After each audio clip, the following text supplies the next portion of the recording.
Dapat naming sabihin at iparating sa gobyerno namin. Hindi kami kagaya nila na pagdating nila dito nanggugulo sila at kung ano-ano pang pinagsasabi nila. Kaya kami po ay kung nanaisin ng makakaliwang grupo na yan na manggulo o ng mga Marcos supporters na yan na manggulo, ay hindi na namin sila aatrasan mga kababayan kung sila ang mananadya. Pero talagang nagulat kami sa pagdating nila dito na hindi namin inaasahan yun.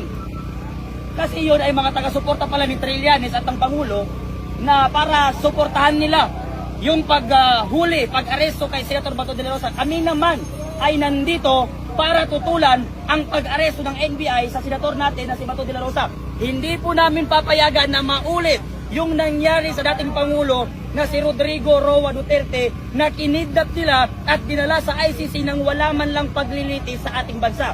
Magkakagulo po dito sa harap ng Senate kung sakali na pipilitin ng NBI na kusang kunin si Bato de la Rosa at ibigay sa mga ICC. Hindi po namin papayagan yan, hindi po namin pahihintulutan.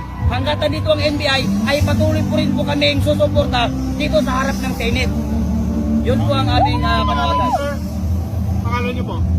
Bart Alamada. Alamada, ano po kayo? Ako po ay membro ng Hakbang ng Maisog at palagi naman akong nasa rally ng lahat ng mga DDS supporters. Member na lang ng Maisog. Yes.